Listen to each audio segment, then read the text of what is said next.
I always tell people, look, you don't have to go by what I say, but I'm going to be honest with you because this is how I work and I want to give my best version of it. And if you want me to do this, I'm going to be honest, I can't do it because 100%. I know I can't execute it. Like you're asking for something that's not realistic. So today I have my favourite fashion friend, the beautiful Lillian. I'm sorry I didn't wear your outfit today. It doesn't fit me anymore. That's okay. And as I said, we can definitely amend it to make it fit now. Thank you for having me. Thank you for coming. How are you? I'm good. Congratulations on the engagement. Thank you. Oh my God, you looked incredible. You actually broke the internet, you know. Did I really? Everyone is talking about it. Oh, it's and good those to know. shoes. I'm wearing them today, my little elf shoe. I love them. You're the only person that could pull them off. Thank you. Talk about the experience of Lillian Khallouf. Yeah, so what part of it really?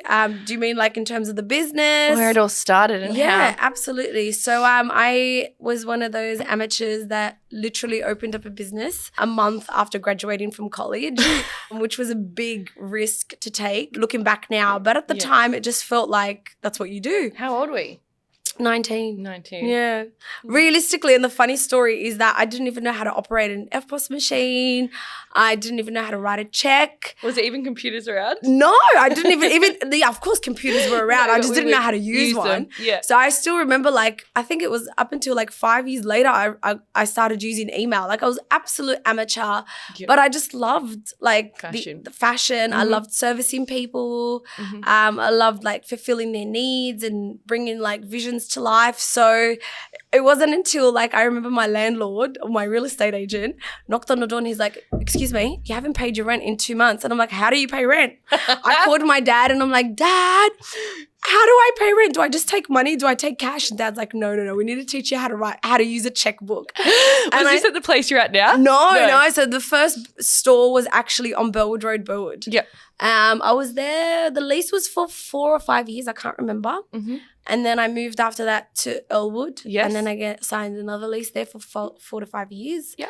And then we did the rebranding, which we'll get into soon. And then now I'm in Leichhardt. Yeah, it's so beautiful. Yeah, so it's been nice. It's like I've kind of like upgraded. Yeah. It's always been the exact same thing. We've just upgraded and grown gradually. So talk about when you first started. When you first went into it, what was your dream? Like, were you looking to only stay into fashion or were you going into bridal? Yeah. So when I started the business, I obviously had a lot of love for couture and custom. And I always envisioned like, you know, designing one-on-one with clients and bringing their vision to life. Yep. So my parents were in the clothing industry. So that was something I used to do for fun with Dad. So it was like, you know, I'll draw up my Year 10 formal outfit and then Dad will make it. I even have illustrations like from when I was 7. Wow. And I remember I designed my Year 6 farewell. I literally drew it. So you got born into it. Yeah. Like it was everything I've ever wanted. Yeah. And I've actually got specifications where I've written satin neckline, matte waistband. I specified how many buttonholes, how many buttons, what sort of button covered I wanted. It was just the freaking weirdest thing ever. It's like I don't know, I don't really believe in past lives, but it feels like I was always this person. Yeah. And I've just been reincarnated back in the same position. Like it's just, how do you know that at 11? You do, though. You know what I mean? I feel like you do know. Honestly, I feel like you do. You're born into it. It's who you are. So this is why when people ask me like, how did you do it? Like, what was your dream? It was just always ingrained in me. And I'm quite fortunate that I do have parents who were very intuitive. Sure. Were very supportive. Conscious, of what I wanted to do. Yep. And just found that I was good at something and just persevered with it. Wow. And then so going into at 19, were you going into it by yourself? Did you leave the family business? Is that how it was? No. So this is actually a great story and I'm very I'm proud of it today because I did have to make a very big decision to obviously help my family. So I was 19. I was on a scholarship studying fashion design at KVB. Where's that? It was a design institute in North Sydney. Okay, yep. Now I think it's called Raffles. I'm not sure if it's the same owners, but same kind of college experience. Yep. And I was doing a diploma in fashion design. And I was at the end of it. And unfortunately, mum and dad went through like a little financial crisis. My parents were clothing manufacturers for Australian designers. So they've worked for Zimmerman, Marks. So they did big accounts, Lisa Ho. And it was a time in Australia where a lot of these designers were going offshore. Sure. So a lot of things were getting made overseas. So the whole Australian made thing was starting to slow down. Obviously, dad had a huge responsibility, had a factory, had 16 employees at the time. He owned a home, so he had a mortgage, 2 girls. I was in college. So there was a lot of expenses and no one was paying. So it got to the point where mum and dad were financially like struggling. And dad had to obviously make a big decision to how we're going to survive this. And dad said he was going to open up, because he owned a property at the time, which actually is now where George Kazami family owned that building in Bankstown. So that used to be ours. So dad owned that property and then he turned it into like a factory downstairs. Sure. And he just started taking on custom clients for tailoring. And it was funny because I would finish college and I'd go there and I'd like consult with people and I wasn't even qualified. But you just knew what you were doing. I knew how to draw. So dad was like, my daughter can draw. Sketch up a sketch for her. And I'll be like, and I'll take him to Cabramatta and we'll shop for fabric. So at that time there, dad was just like I need a face. Like, I can't draw. I can't, like, I barely speak English. How are we going to do this? And I said, I can do it. And mum's like, don't do something you don't want to do. I'm like, no. I'm a fashion designer. I have big dreams. I want to be famous. I want people to, like, I've just always loved, I don't want to be famous, really. No, but I'm just saying, like, I wanted to be known as a fashion designer, and I had I had all the confidence in my ability to achieve that goal. So dad initially obviously helped. What was my name on the lease, all of that. So dad was just like, look, until we figure out what we're going to do as a family, I think this would be a good start to get you off your feet. So the initial, obviously, investment was through my father. So can you tell us what around that was? That was 2005. And honestly, it wasn't much. Like, the investment was just buying all the sewing machines. We were buying fabric as the orders came through. So it's not like we had capital that we were injecting back into the business, because mum and dad barely had much at the time. He bought me a car, which was really lovely. So I didn't really get paid for like 2 or 3 years. And it was honestly, looking back now, like, I felt so rich because I wasn't missing anything. You had what I you had wanted. clothes on my back. I always had great style. I had a great social life, never taken a dollar from the government. Like, I wasn't even I was never eligible for anything, like never Centrelink, never study. I wasn't eligible for nothing. No. And so I didn't want it though. I never seeked it. I just knew I could eventually make it on my own. And I knew every minute, every hour, every sleepless night, I knew would amount to something. I just had this kind of like, you knew the path that you were feeling taking. in my heart and my gut, and I knew it was worth it because I loved it. It's like asking like a performer or a songwriter. Like, they just have this, it's just what you do. You love it so much that you don't care if you're singing on the side like of a bloody train station or you're performing in front of 30,000 people. It's the same thing. It's the same feeling. And it's always been that way, and today I can say it's still the same. Aww, it's such a rewarding feeling, You so can see it and you can feel it when you talk about definitely. it. So And passion. like, just seeing my clients happy, being part of these like really wonderful, joyful moments in their lives, like, their wedding day, their daughter's wedding day, their children's christenings. Like, for you to choose me, that's a freaking big deal. Like, I'm part of like one of the biggest days of your life. Well, do you know, I did a client the other day and her mum was having her dress made by you. Oh, get it out. It was a suit. It was a suit. Yes. They mentioned it to me. She was divine. Oh, she was. She could not stop. She couldn't speak highly of you. Again, like, she's a woman in her 60s. Yes. She doesn't fit the standard Australian, like, 14 or 16, and she doesn't feel old enough to go buy like this mature outfit from David Jones, for example. And she's like, I'm stuck. And she's like, I don't want a dress, I want a suit. Who's going to do it for me? So when I spoke, she actually spoke to Diane on the phone at first, and she fell in love with Diane. So by the time she met me, she's just like, already, no word of a lie, I made that sale in 10 minutes. 10 minutes. I'd sketched up the design, I'd taken her measurements, and I'd showed her the fabric sample, and she just looked at me and she's like, done. I hadn't even said the price. So she, like, it was amazing. And to kind of be a part of that, you know what I mean? And to make a woman at her age feel that way, to me, it's so gratifying. Yeah, and how many times I've called you and I'm like, I have an event in 2 days. Can you help me out? And you do it. We're not going to disclose that on air. I need 12 weeks, guys. But you know what I mean?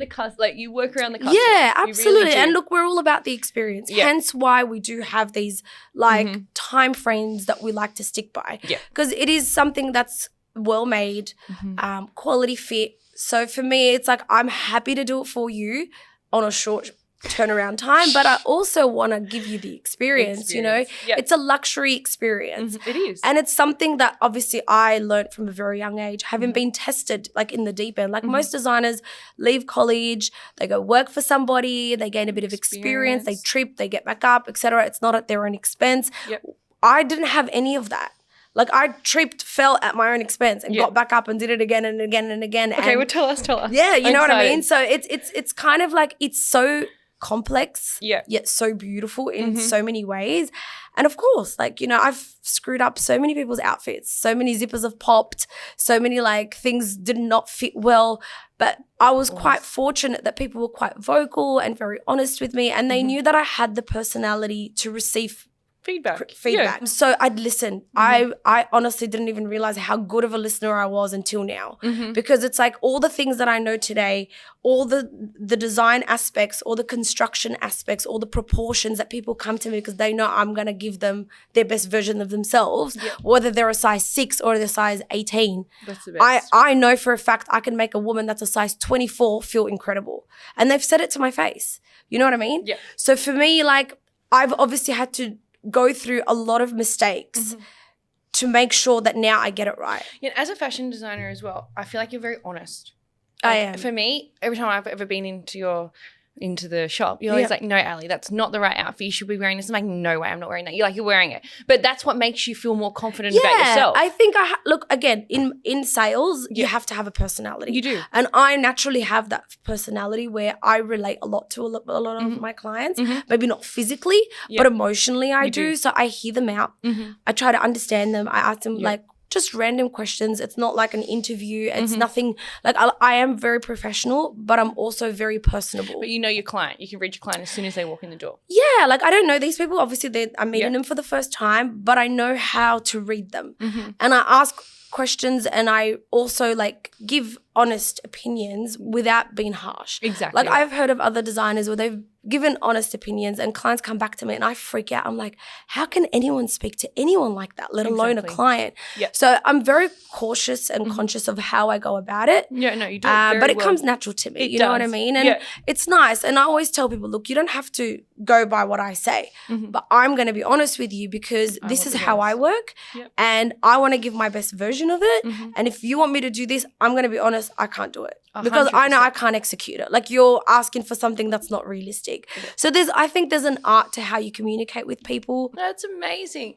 And then going back to working with your dad, how long was that for? Not long actually. Dad was around for I think about 1.5 to 2 years.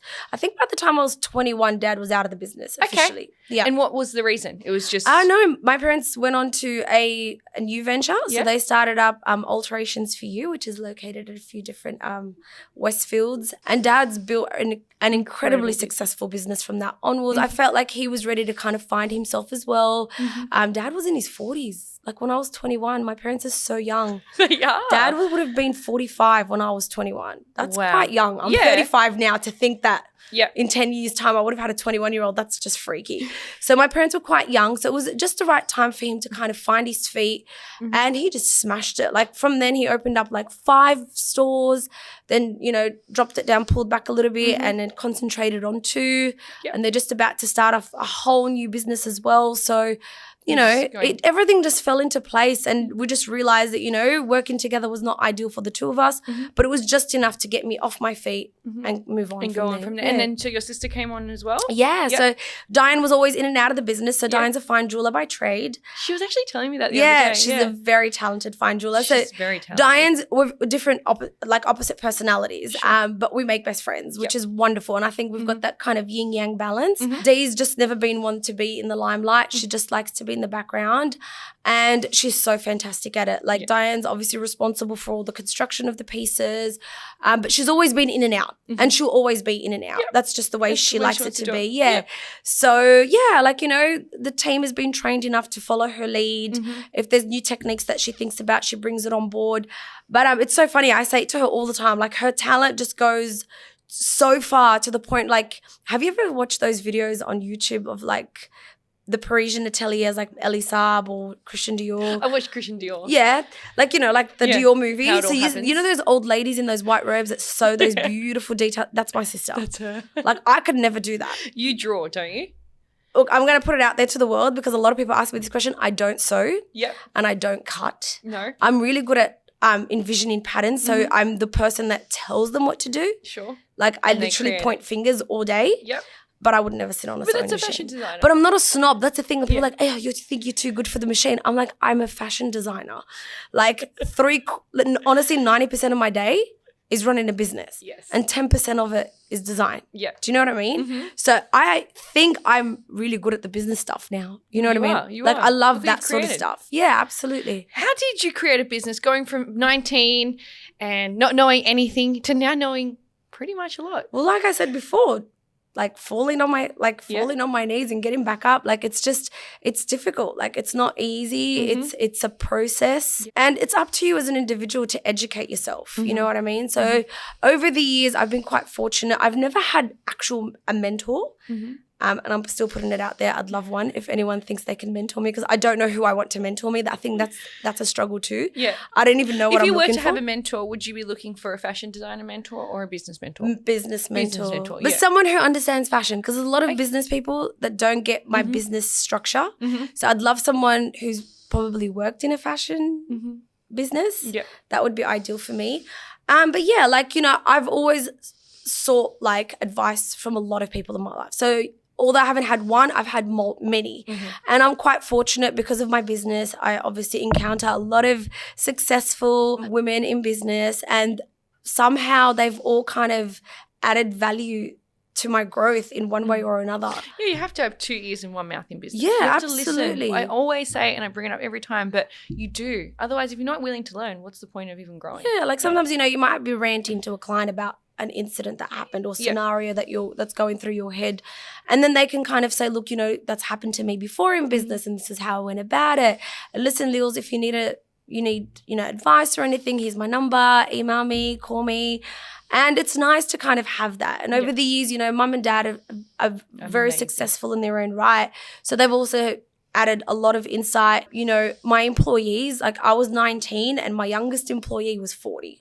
So I've always been smart in that department. Well, so how does that work? The way I see it for me is because I wasn't skilled enough to sew, I needed to hire people with experience. Yes, I love this. No offense, but young people straight out of college don't have experience. So I'm not going to go give someone who's out of college 2-3 years a job on your name to make a couture gown. Like, it doesn't make sense. Sure. So I was seeking women who've been doing it for 20 years because I needed to fill in all the gaps that I couldn't fill myself.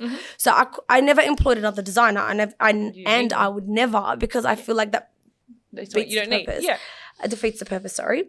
So yeah, like my youngest employee was 40, and then when I was 30, my eldest employee was 72. Wow. You know what I mean? Yeah. And I had all these women, like you had a 45-year-old, a 55-year-old. So I was surrounded by these women with a wealth of life experience and work experience.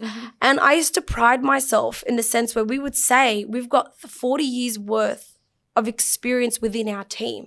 And what I meant by that was I haven't been in business for 40 years. I haven't even been alive for 40 years. But I've strategically built a team of people who can do all the things that I can't do. Wow. And I think it was the book Think and Grow Rich. Yes. Napoleon Hill. Yes. Henry Ford. I think they were judging him based on the fact that he wasn't educated, and they actually took him to court. And then he said, although you think I'm not qualified to do all these jobs, I just have to press buttons and anything I want comes to me. And I feel like that resonates with me too. And I laugh sometimes. I'm like, I did that. I did that from the age of 19. Like I would strategically seek people that would do all the things that I couldn't do. Mm-hmm. Do you know what I mean? And I never forced myself. I'm like, who am I kidding? I'm never going to know how to sew a dress. Like I've been sewing since I was 7. So don't get me wrong. I can do everything. Yep. I just know I'm not great at it because I'm a perfectionist. Yep. And I get really frustrated with myself if I can't physically make it perfect. Like even ironing, mate, I can iron a shirt like it's come from the dry cleaners. Like I'm so good at like doing things. Do you know what I mean? You're really hands-on. Yeah, but I'm a multitasker as well. And there's so much to do in my daily routine that I can't afford to just spend like 100 hours on one dress. I'd rather... I was watching, was it what was the Hala, name? Yeah, I was watching her do it and I was like, wow, it takes forever. Yeah. Like one little tiny bead.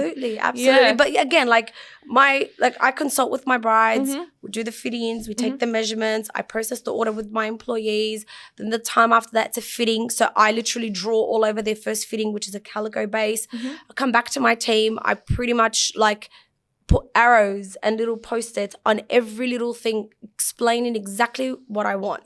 And maybe in the last like 12 months, to be honest with you, like even during isolation period, I kind of created my own new processes as to how to communicate. Good. Like it gave me time to sit down, reflect and think, okay, what are the challenges that we've faced? How can we overcome these things? How can I make it a little bit more efficient? How can we reduce meeting face-to-face? And honestly, I've being able to change it. Yeah. Can we hold it there? We're going to have a break and then I want to hear all about the business. Yes. Then I want to hear about all the bride side of things. Let's do it. Are you wanting a dramatically whiter smile? If you're a coffee drinker or a lover of red wine, then Sparkling White Smile's premium ultra white treatment is for you. The ultra white treatment consists of 2 sittings 1 week apart. This headlining treatment is tailored to leave your teeth up to 14 shades lighter post-treatment. For bookings and inquiries, send an email to info@sparklingwhitesmile.com.au. That's info@sparklingwhitesmile.com.au. When you started, the business was called Liade. That's right. And then the rebranding going into the bridal, and then in 2016, you went into LK. Yeah, which is Lillian Khallouf today. So it was a funny story about Liade actually. I got busted during math class sketching. I was designing some outfits. And then I was sitting down, like literally got letters everywhere trying to come up with my brand. And I was in year 10. And my teacher's like, excuse me, that's not math. What are you doing? I'm like, this is serious stuff. And she's like, what? And I'm like, I'm trying to work out what my business is going to be called. And she's like, you're 15. We're in math. Can you please concentrate? And that's how I came up with Liade. So Liade is Lily and Didi, which is myself and Diane. I merged it in and came up with Liade. Yes. So that's established obviously in 2005. And then obviously we went on that journey of all the custom. Years? Yeah. Yep. And then I was 27 and I was so bored. I was just like, I don't want to keep like, I want to keep making for people, obviously. And I want to obviously attend to their needs because I enjoyed the service. I enjoy it all. However, I just didn't feel like I was cementing my brand or my identity as a designer. Sure. And I felt like 27 is like naturally for any woman that's reaching the age of 30. She goes through that transition of where am I at? What's happening with me? I'm going to be 30 soon. And also like as a business woman as well, a woman in business, it's like, have I really like fulfilled all my dreams? Am I really on the path of fulfilling my dreams? So I kind of had to reevaluate and reassess with myself. And I thought like no one's taking me seriously because they're bringing me like, you know, pictures of other people's work and saying, can you make me this dress? And I said, I don't want to be that person. Like, first of all, I have so much to give. How am I going to get these people to hear me? And I thought like I'm in no position to put together this like collection or like do a fashion show. I actually didn't even know how it worked with Fashion Week. I didn't know how to PR. I didn't know how to market. I didn't know how expensive. I didn't even know what PR was. Like, can you imagine? Like now I know so much.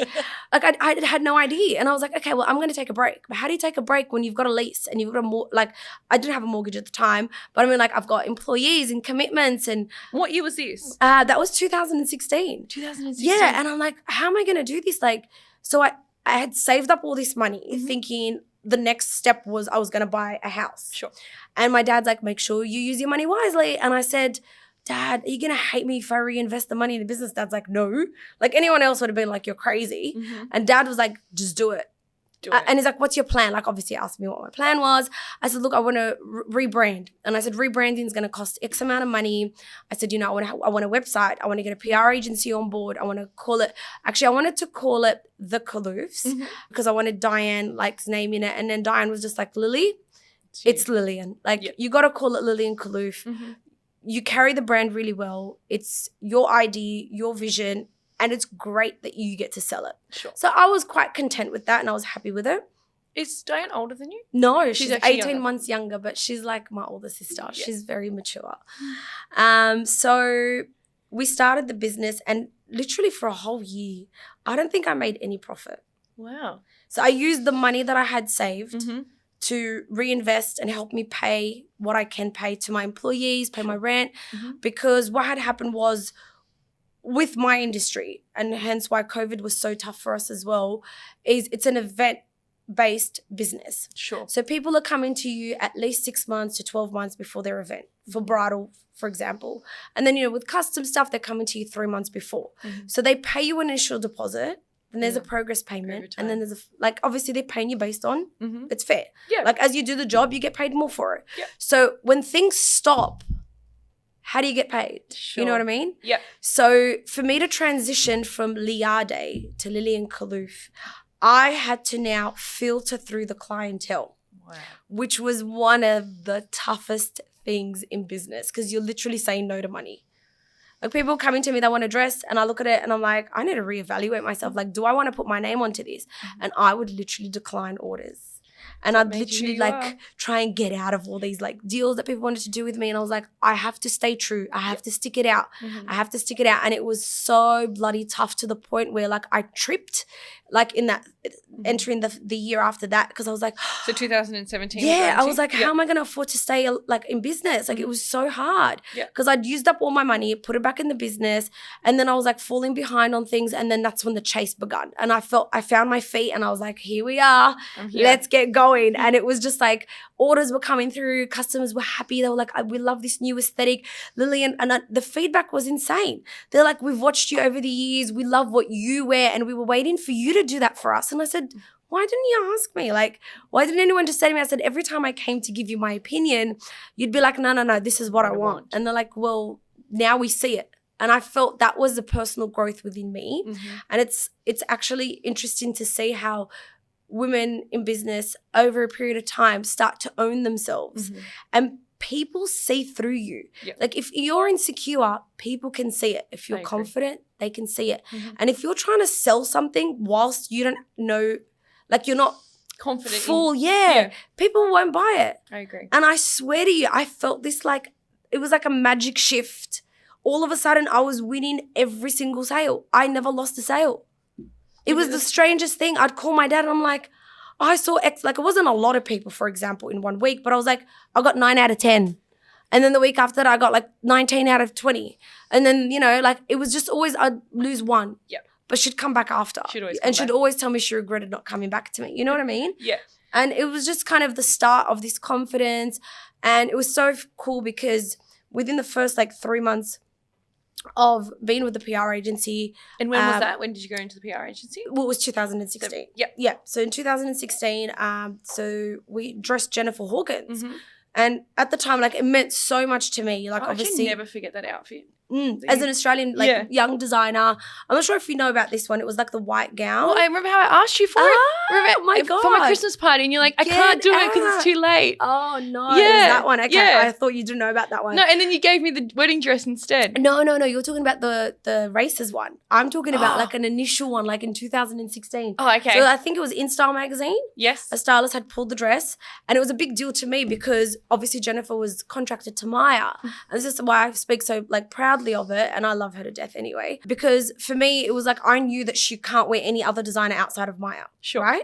And then she wore my outfit for an editorial shoot, which was outside of Maya too. So for me, I felt really proud that I was selected amongst these other Australian designers that she was wearing in the other pages. And that kind of kicked everything off. And then after that, we just had a lot of inquiries from different celebrities and, women who were pretty known in the social world. And that all assisted the growth of the business. And you've also believe it or not, dress Pip Edwards. Yeah, so we were texting this morning. I love Pip.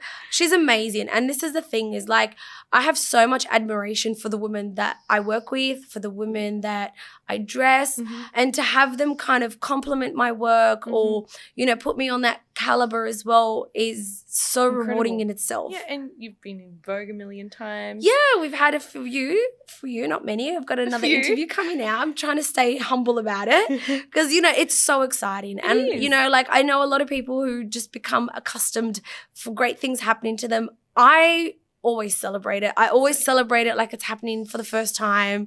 You know, I close my eyes and I just remember myself as a little girl having these dreams, and when these wonderful things happen to me, I get really, like I just close my eyes and I take it in.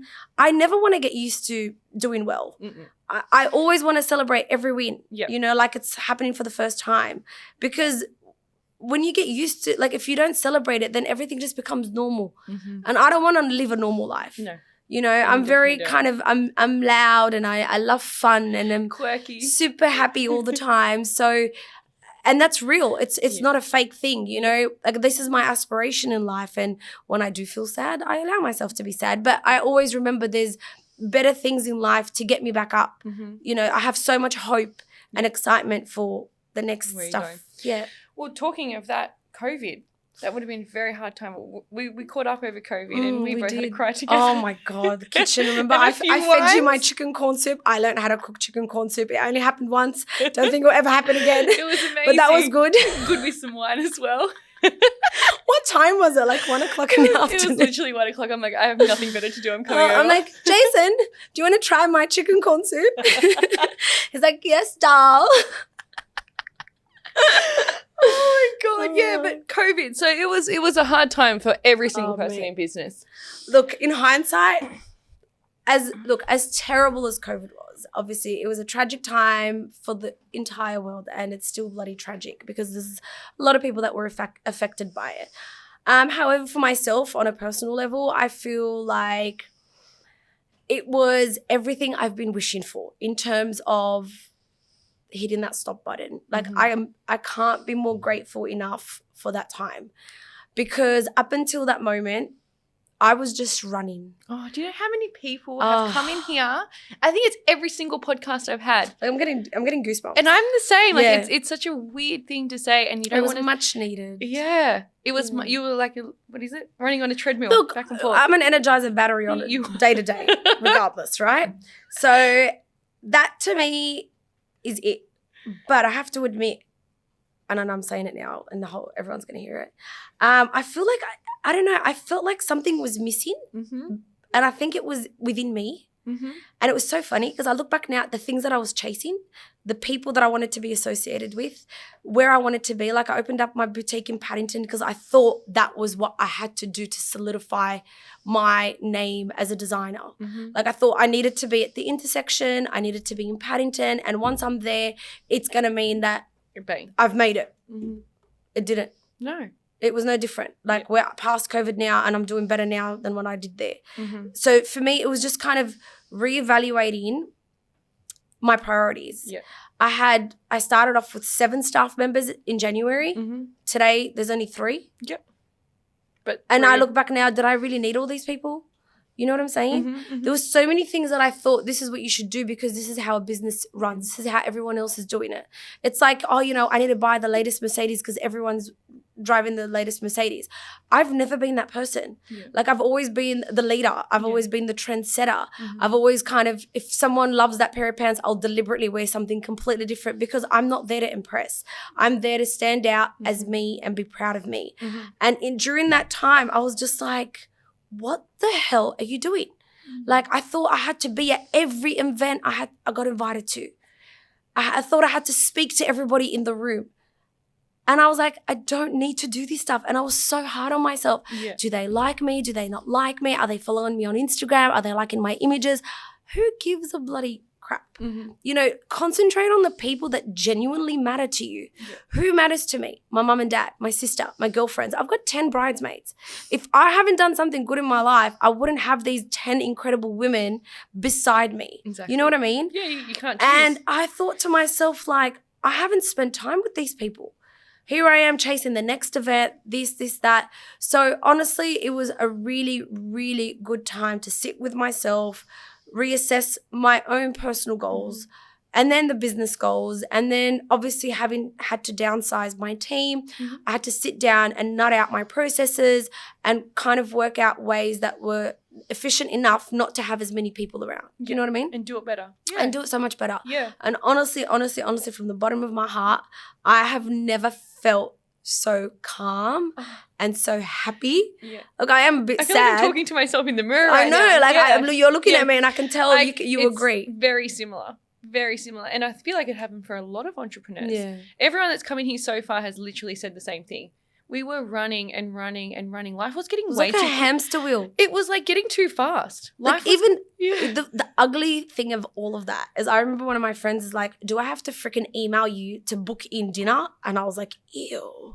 What are we becoming? Yeah. Like, this is disgusting because I'm such a social person. Yeah. And I'm such a friendly person. And such a family I person. love my friends. So for me, it's like, I can't believe this is happening. I can't believe I was disgusted with just that idea. You know what I mean? And now it's just like I would rather put my family and friends before any event because no event's going to better my business. No, it's not. If I want to talk to somebody, I'll just email them. Like if I want to meet somebody, I'm now trying to build the courage to kind of reach out to those that I want to meet because I know you're so good at it. And after listening to your podcast, I was just like, what a gun. Yeah. Like I'm older than you and I've been in business longer than you.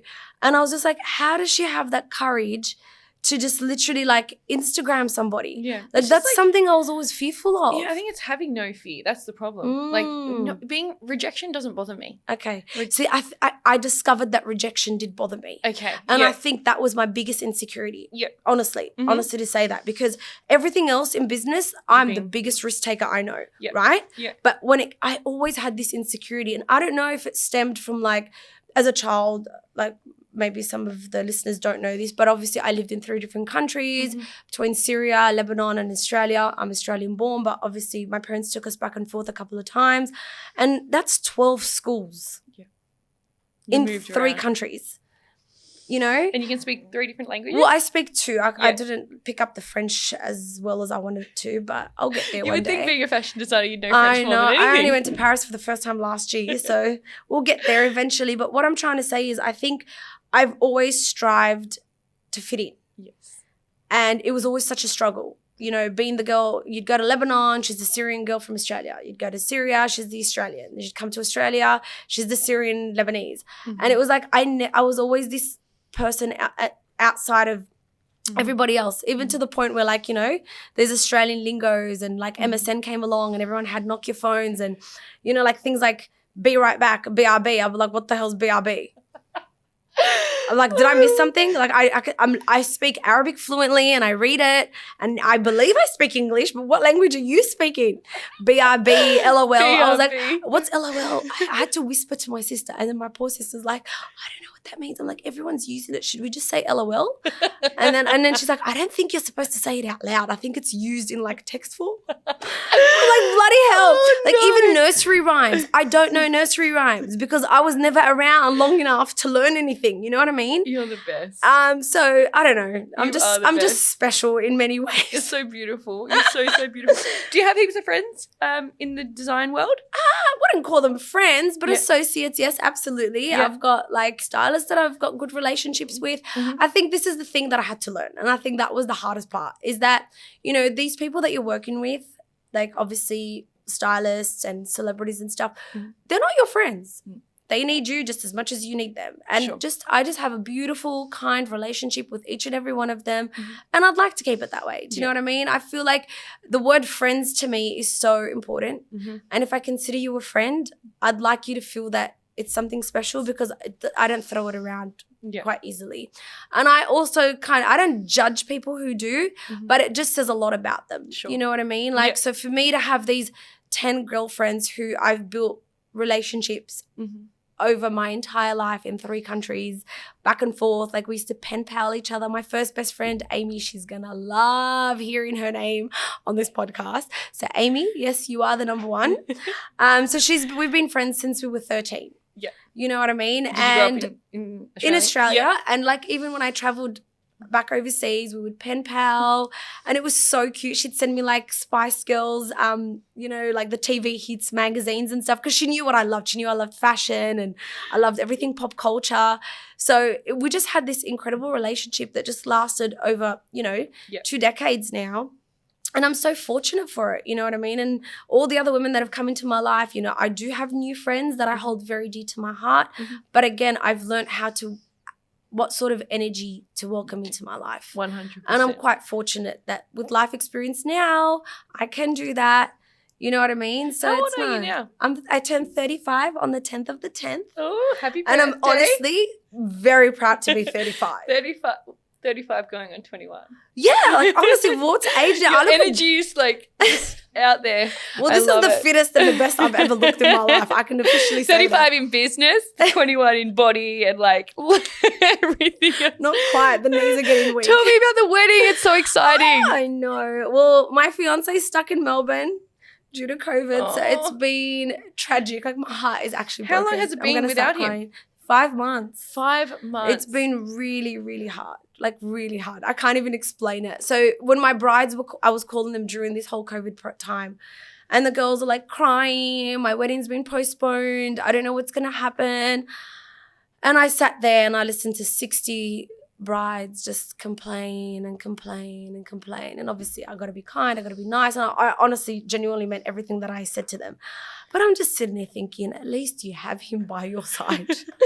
I don't have mine by my side, and I don't know when I'm going to see him next. And it's just it's tragic. It is. It's like I've waited for so long to meet someone that I can wholeheartedly love and him love me back. And I just can't wait to start this life with him. And then it just got taken away from me. And I'm like, what's happening? What's happening? Like, you know, and it's tough. It's very, very tough.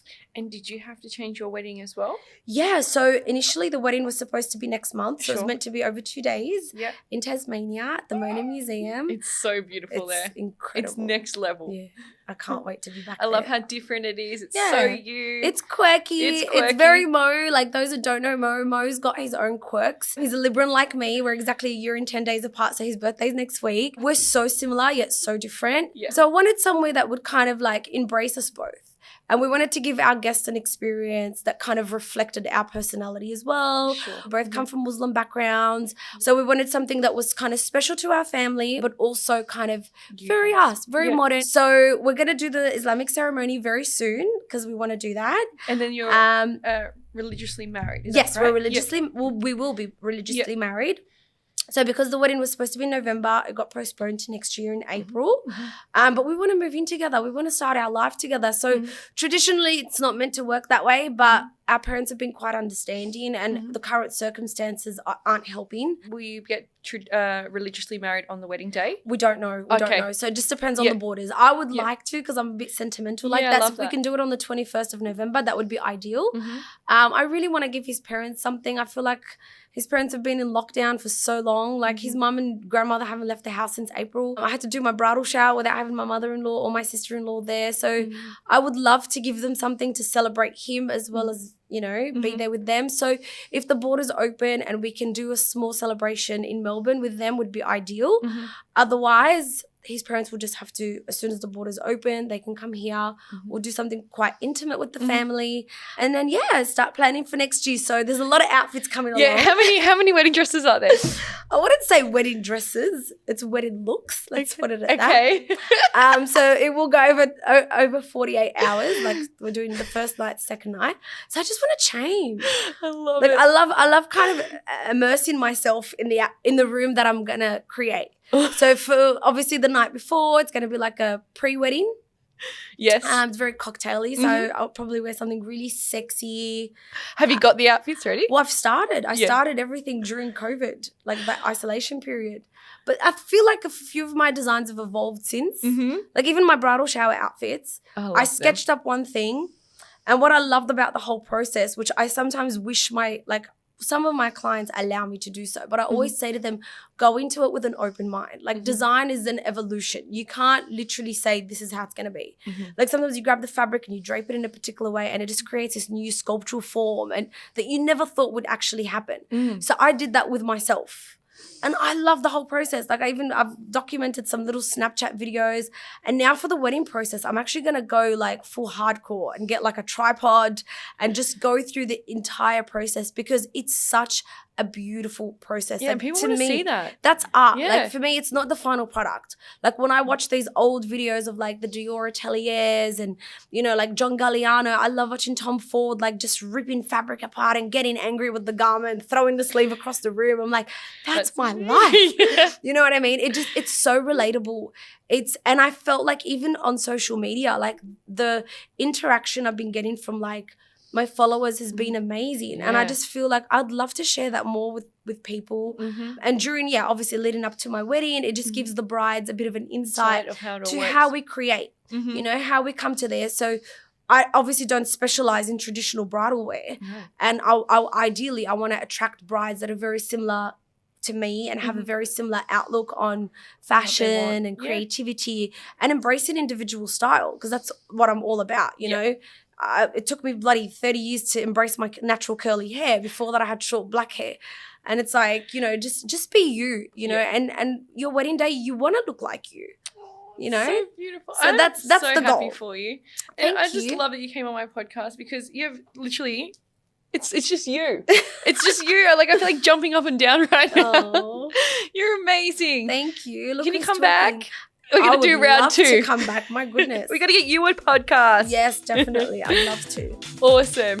Thank you for having me. Thank you. Love you.